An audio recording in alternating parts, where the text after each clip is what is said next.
The quantum arrays at observation post-Sigma 9 hadn't detected anything unusual in over 3 decades.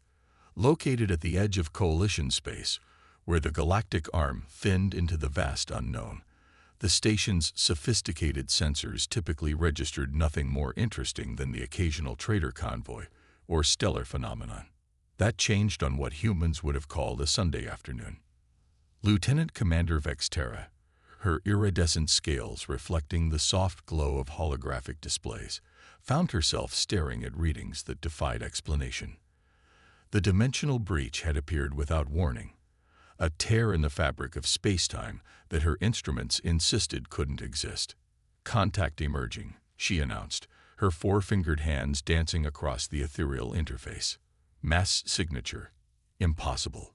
The object is larger than any known vessel in Coalition records." Station Director Irolket floated down from his observation perch, his crystalline form refracting light in complex patterns that betrayed his agitation. "Classification. Unknown, sir. But..." Vexterra's voice trailed off as the object fully emerged from the rift. By the first light, the vessel that appeared dwarfed everything in their database. Nearly 20 kilometers in length, its hull was composed of overlapping plates that seemed to shift and flow like liquid metal.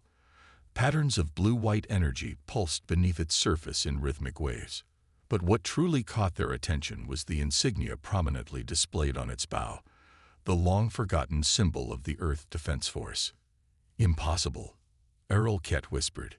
"The humans lost their entire deep space fleet during the collapse 2 centuries ago. Yet there it was, a human vessel, but one that bore little resemblance to the primitive ships recorded in historical archives. This was something else entirely, a manifestation of technological advancement that shouldn't have been possible." "Sir, we're receiving a transmission," Vexterra reported. It's using protocols that haven't been in use since before the Coalition formed." The message that played through the station speakers was delivered in a calm, measured voice that bore the weight of centuries. "This is the EDF Prometheus, returning from Operation Longstride. We carry urgent news for the Coalition Council. Request immediate clearance and updated navigational data." Within hours, the news spread across Coalition space like a quantum shockwave. Observation vessels from 24 species maintained a respectful distance, their sensors drinking in every detail of the impossible ship.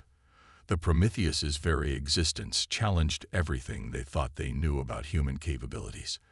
When the first Coalition diplomatic shuttle approached for docking, its crew couldn't shake the feeling that they were witnessing the beginning of something momentous. The ship's outer hull seemed to ripple as it accepted the shuttle, creating a perfect seal without any visible mechanical movement. The diplomatic team was met by a sight that would be recorded in 1,000 historical archives. Captain Sarah Chen stood waiting in the docking bay, her uniform bearing insignia that hadn't been seen in 2 centuries. But it was her eyes that caught everyone's attention. They held the look of someone who had seen things beyond the comprehension of normal spacetime. "Welcome aboard," Chen said, her voice carrying the same measured tone as the earlier transmission. "We have much to discuss, and very little time. The universe is far larger, far stranger, and far more dangerous than anyone in the Coalition has imagined. We've spent 200 years in the depths of dimensional space, preparing for what's coming." She gestured toward a holographic display that materialized beside her, showing images that made the Coalition scientists present draw back in shock. The collapse wasn't an accident. It wasn't a natural phenomenon. It was a warning shot, the first move in a game that's been playing out across multiple dimensions for longer than our species have existed. The images showed structures that defied physics, vast geometrical shapes that seemed to fold in on themselves, composed of material that absorbed all light except for occasional pulses of energy that matched no known spectrum. "We've mapped their movements through dimensional space," Chen continued. "We've learned their patterns, developed countermeasures. The Prometheus isn't just a ship. It's humanity's answer to a question the galaxy doesn't even know to ask yet. As if in response to her words, the vessel's hull pulsed with waves of energy that made the Coalition's most advanced sensors struggle to maintain calibration. This wasn't just the return of a lost ship. It was the reemergence of humanity onto the galactic stage, bringing with them knowledge and capabilities that would reshape the very nature of civilization. The game was about to change, and humanity had spent 2 centuries learning the rules. The Coalition Council chamber had never felt smaller than when Captain Chen activated the Prometheus's sensor logs. The vast amphitheater, designed to accommodate representatives of over 300 species, fell silent as the holographic display filled the space with images from beyond dimensional space. "We call them the architects," Chen explained, her uniform still crisp despite hours of debriefing. "They exist primarily in what we've termed fold space, a layer of reality that intersects with our own at mathematically precise intervals." The display showed massive structures that seemed to defy Euclidean geometry, constructs that wrapped around themselves in impossible ways, each pulsed with a deep violet energy that made several council members' natural sensing organs recoil. "The collapse that nearly destroyed Earth 2 centuries ago," Chen continued. "It wasn't an attack. It was an automated defense system. We had accidentally begun developing technology that could detect their presence. The architect's response was automatic and nearly devastating." Dr. Marcus Wong, the Prometheus's chief scientist, stepped forward. His age was impossible to determine. A side effect, he'd explained, of spending 2 centuries traversing dimensional boundaries. But they made a mistake. The dimensional shockwave that should have destroyed Earth instead created a temporary bridge. The Prometheus, along with its sister ships, was pulled through. Sister ships. The question came from Ambassador Ktal, their crystalline form vibrating with concern. "There are more vessels like this one." There were. Chen's expression remained neutral, but her hands tightened slightly on the podium. "The Artemis and the Helios sacrificed themselves to give us the time we needed to understand what we were dealing with, to develop countermeasures." The holographic display shifted, showing the Prometheus's journey through fold space. The mathematics governing their course made the Coalition's best physicists exchange worried glances. This wasn't just advanced technology.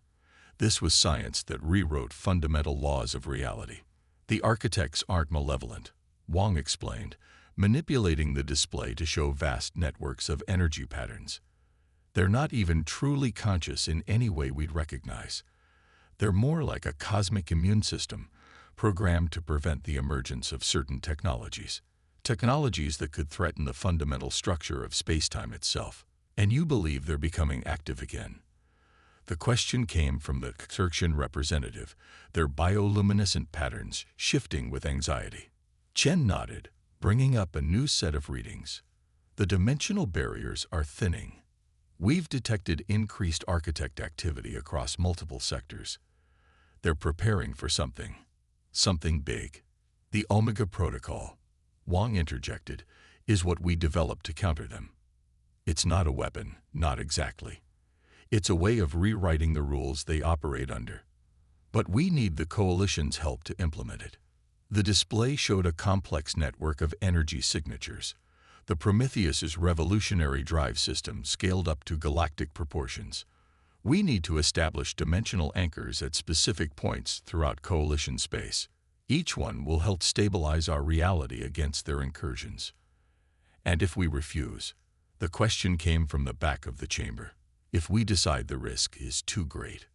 Chen's response was quiet but carried to every corner of the room. "Then humanity will stand alone, as we did during the collapse. But understand, the architects aren't something you can ignore. They're not a threat you can negotiate with. They're coming, whether we're ready or not." The chamber erupted in overlapping discussions as species that had never faced such an existential threat tried to process the implications. The Prometheus's sensors had already detected increased fold space activity near major population centers. Time was running out.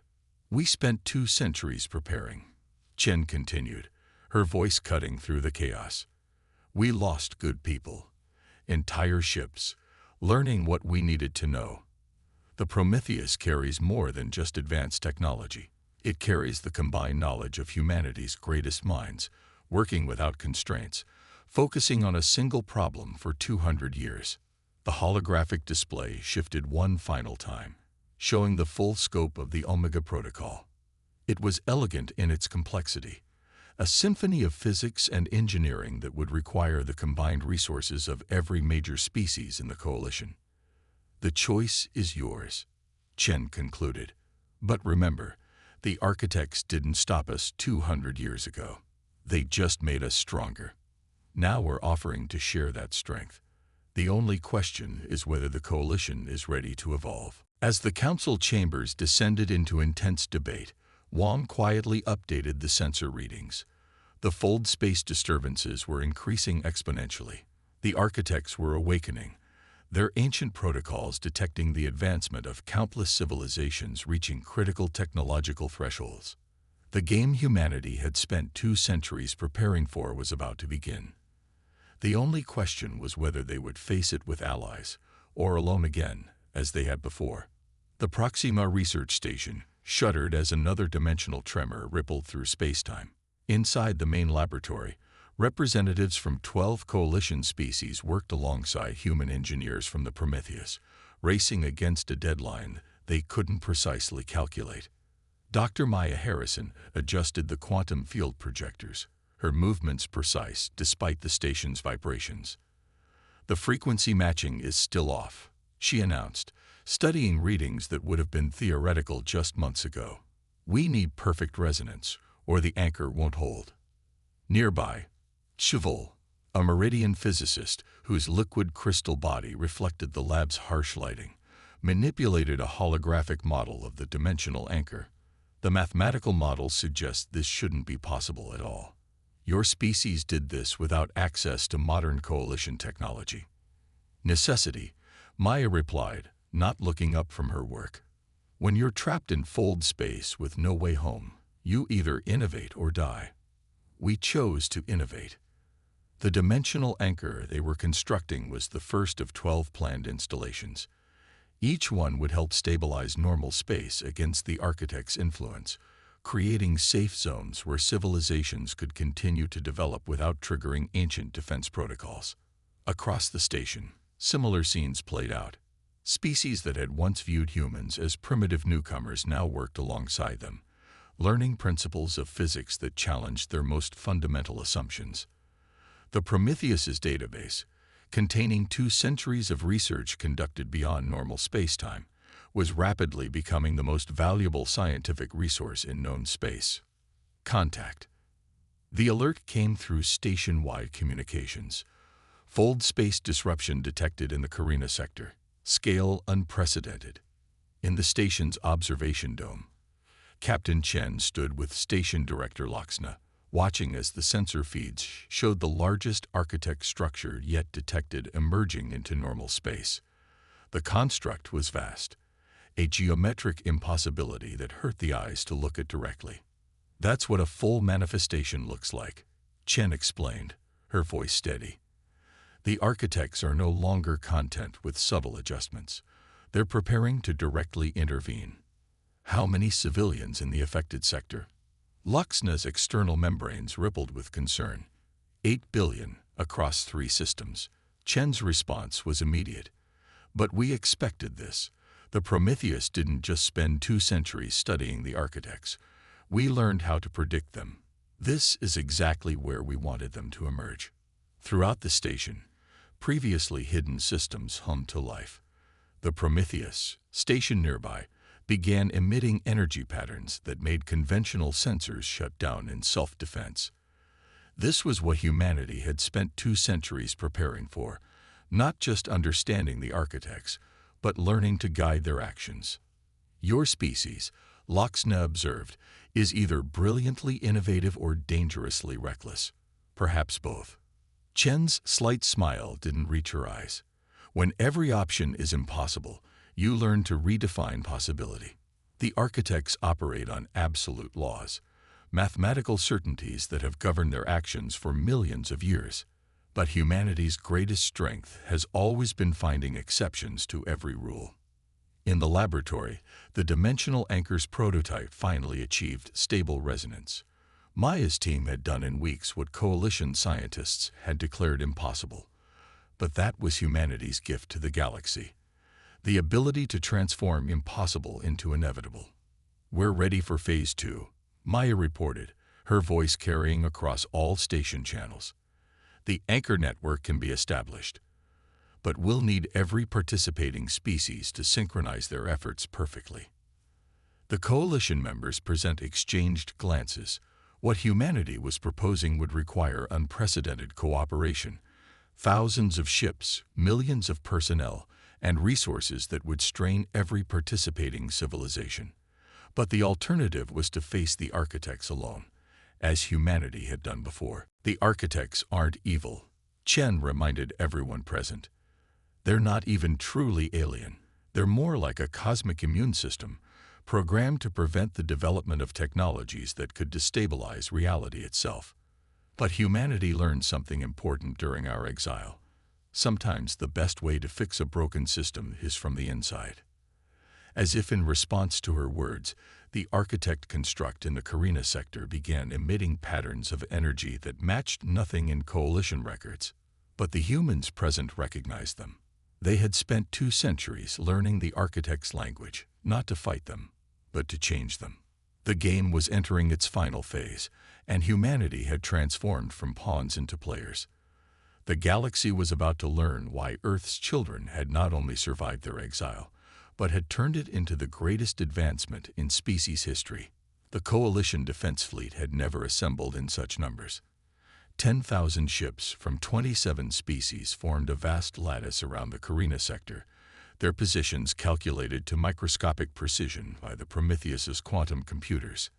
At the center of it all, the massive human vessel pulsed with energies that defied conventional physics. "Final anchor synchronization in progress," Maya reported from her station aboard the Prometheus.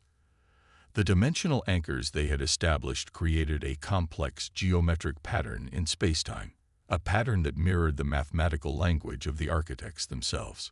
Captain Chen stood on the Prometheus's command deck, surrounded by holographic displays showing real-time data from across 3 dimensions of space. The architects are responding exactly as predicted. 2 centuries of observation are about to pay off.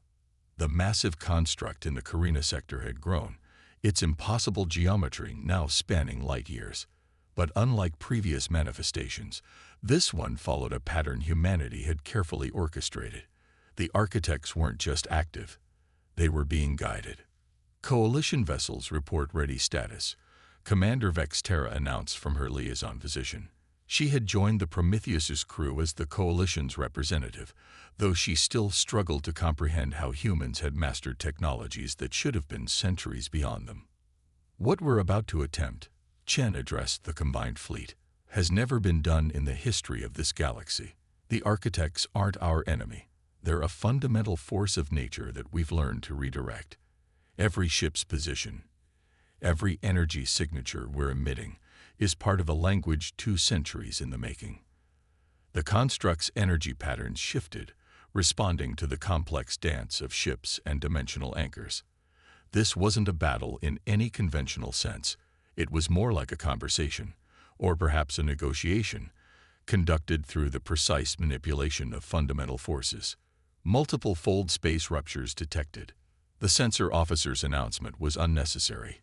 Everyone could see the new constructs emerging. Smaller than the first, they appeared at mathematically precise intervals throughout the sector. "Perfect," Maya whispered, watching energy patterns that matched simulations run countless times during their exile. "They're establishing a resonance network, just like they did during the collapse. But this time we're ready for it," Chen finished. "Execute Phase 3. The Prometheus's hull began to transform, plates shifting and flowing like liquid metal.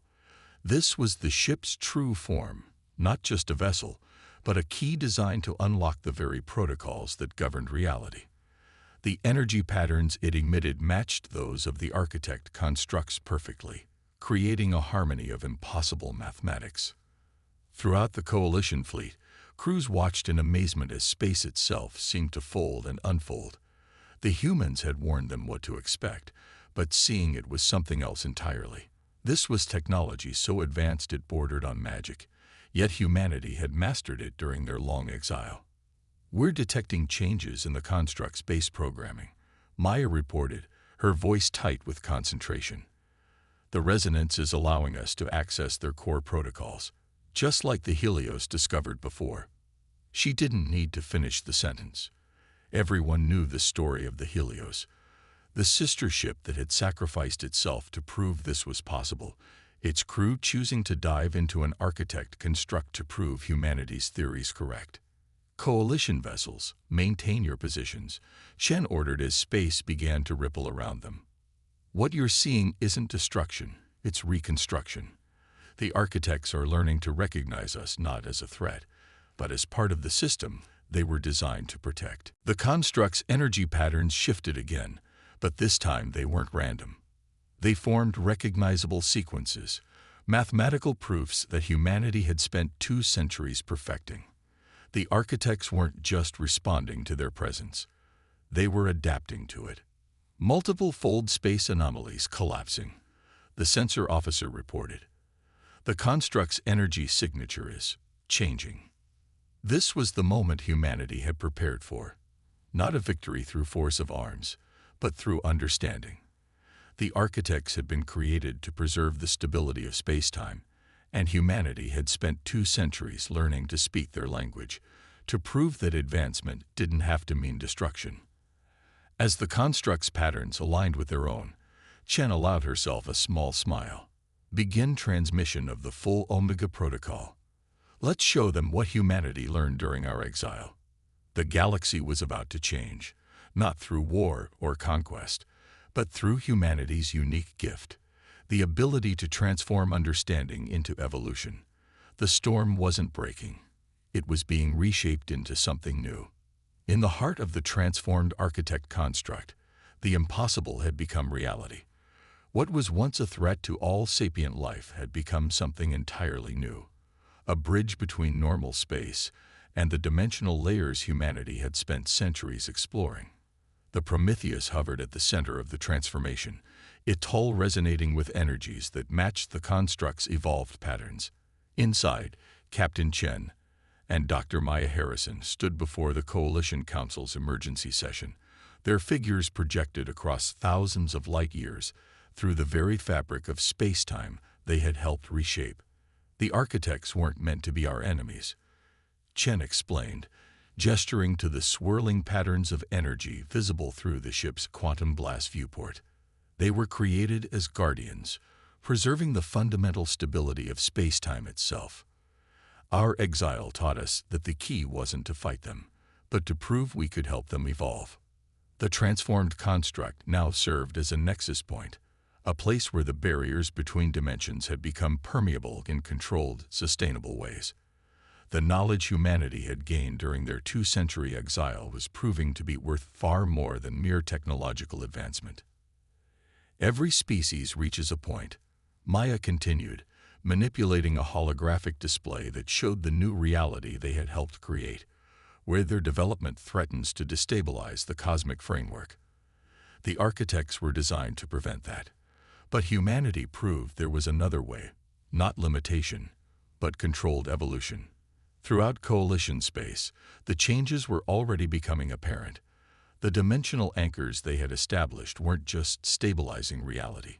They were opening up new possibilities for advancement.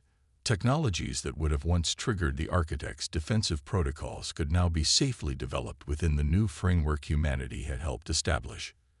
"We didn't spend 2 centuries just surviving," Chen said, her voice carrying the weight of humanity's long exile. "We spent it learning, understanding, and preparing for this moment." The Prometheus and her sister ships were never meant to be weapons.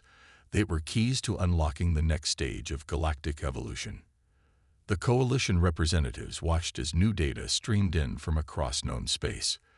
The architects' network, once a threat to their very existence, was being transformed into something that could guide and support technological advancement rather than restrict it. Humanity hadn't just solved a crisis. They had revolutionized the very nature of cosmic development. The legacy we offer isn't one of dominance, Maya explained, showing simulations of what was now possible. It's one of understanding. The architects now recognize us, all of us, as partners in preserving the stability of spacetime. We've proven that advancement doesn't have to mean destruction. In the space around them, the transformed construct continued its metamorphosis. What had once been geometric impossibilities became structures of breathtaking beauty, physical manifestations of the harmony between natural law and sapient innovation. This is humanity's gift to the galaxy, Chen concluded. Not our technology, not our discoveries, but our perspective. We faced exile and turned it into opportunity. We confronted impossible barriers and learned to reshape them. We took what was meant to limit us and transformed it into a foundation for unlimited growth. The council chambers erupted in discussion as the implications became clear. Humanity hadn't just returned from exile. They had brought with them a fundamental transformation in how sapient species could interact with the very fabric of reality. As the Prometheus pulsed with energy that bridged dimensions, Chen shared a quiet moment with her crew. 200 years ago, we thought the collapse was the end of humanity's story. Instead, it was just the beginning. We learned that the universe doesn't give us limits. It gives us challenges to overcome, barriers to reshape, and impossibilities to reimagine. The legacy of humanity's exile would reshape the galaxy for millennia to come, not through force or dominance, but through understanding, adaptation, and the uniquely human gift of turning adversity into advancement. The stars themselves had been transformed from barriers into bridges, and humanity had proven that their greatest strength wasn't in conquering the impossible, but in reimagining what was possible. As the transformed construct stabilized into its new form, it stood as a testament to what humanity had always known, that every ending could be transformed into a new beginning, and that the greatest adventures weren't in conquering the universe, but in learning to dance with its fundamental rhythms. The age of limitation was over. The age of harmony had begun.